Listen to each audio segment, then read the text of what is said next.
Welcome to Rob Schmitt Tonight. Toward the end of his first term, Ronald Reagan's re-election campaign had a problem. Weak approval numbers on foreign policy in around 1983 and 1984. Many Americans thought he was too aggressive with the Russians in the midst of the Cold War and might spark a nuclear conflict.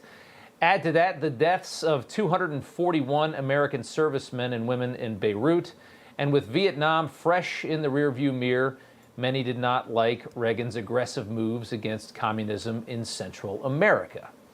In June of 1984, Reagan went to Normandy to honor the 40th anniversary of D-Day. It was a big anniversary.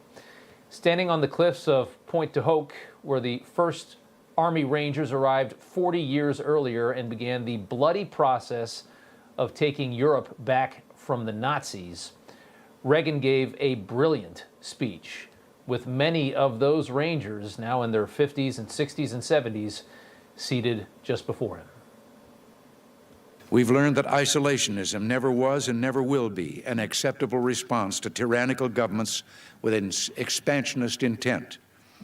But we try always to be prepared for peace, prepared to deter aggression, prepared to negotiate the reduction of arms, and yes, prepared to reach out again in the spirit of reconciliation. In truth, there is no reconciliation we would welcome more than a reconciliation with the Soviet Union, so together we can lessen the risks of war now and forever. And with that speech, Reagan's foreign policy approval shot up by 50 points. In that fall, Reagan won 49 states, a spectacular blowout against Mondale. And today, Joe Biden faces far worse numbers than Reagan did in that moment. In every realm, not just on foreign policy, Biden is underwater. On foreign policy, though, Biden holds a 60% disapproval rating in this country. And today, the Biden campaign shot for the stars, attempting to channel the brilliance of Ronald Reagan and catapult our withering president's foreign policy numbers with his own speech in Normandy. Reagan spoke on the 40th anniversary. Today was the 80th. Joe Biden showed himself to be a sad substitute for Ronald Reagan. He frankly looked geriatric, trying to sit too early during the opening parts of the ceremony, as you saw there. Biden's speech attempted to compare Russia's invasion of Ukraine with the Nazis' assault on all of Western Europe. That is quite a stretch, conflating France and the UK with Ukraine here in the United States. But lately, every political maneuver for Biden is a desperate stretch. Here's how he sounded today. We're living in a time when democracy is more at risk across the world than any point since the end of World War II, since these beaches were stormed in 1944. Now we have to ask ourselves, will we stand against tyranny, against evil, against crushing brutality of the iron fist? Will we stand for freedom? Will we defend democracy? Will we stand together? My answer is yes. So if you listen to the speech today, you notice one of the many differences between Biden and Reagan's speeches was that Biden made no plea at all for peace, like you heard from Reagan in the opening soundbite of this monologue.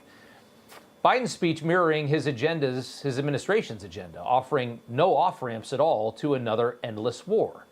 Reagan said he would offer more than reconciliation with the Soviet Union if they could just cool things down and get out of this thing. And Reagan would lead the United States toward an eventual peaceful ending to the decades-long Cold War. It's a couple years later. That kind of reasonable policy does not exist in the Biden war machine cabinet. There's never been interest in a peaceful resolution to Ukraine, and we've seen that time and time again. Today, Biden attempted to showcase himself as a Reagan-esque fighter for freedom and Trump as a dangerous isolationist.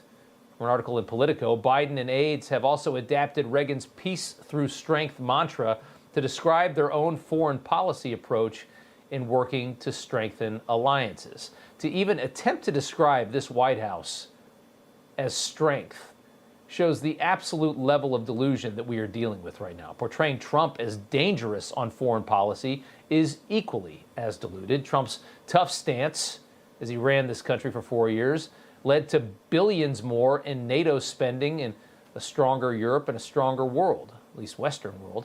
His aggressive posture kept our adversaries quiet for 4 years. The world, though, is now on fire under Joe Biden, who's seeing a bumbling old man who again today was so ill-prepared and exhausted that he started reading the cues in the teleprompter again. Take a listen. Winston Churchill called what happened here, quote, the greatest, most complicated operation ever, end of quote. End of quote. And it wouldn't be a Biden speech without some insufferable pandering to race and gender as well, as we heard right here. All were backed by other brave Americans, including hundreds of thousands of people of color and women who courageously served despite unjust limitations on what they could do for their nation. It's so embarrassing to listen to, especially at that forum. Unjust limitations, manufacturing problems again, cultural Marxism in a speech meant to defy Russia. The irony of that. Biden today looked, frankly, really old, really unfit. Yet another picture of American weakness on the world stage that we didn't need to show. On ABC this week, here's how Joe sounded talking about Vladimir Putin. Ask yourself, does this give you any confidence at all? I've known him for over 40 years. He's concerned me for 40 years. He's not a decent man. He's a dictator, and he's struggling to make sure he holds this country together while still keeping this assault going.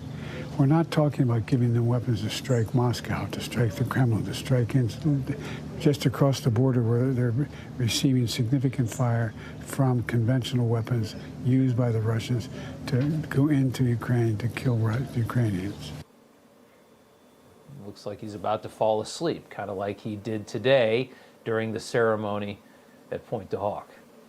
Biden's toast, and they all know it, which is why they're so loudly screaming about saving democracy. That's all we're hearing lately.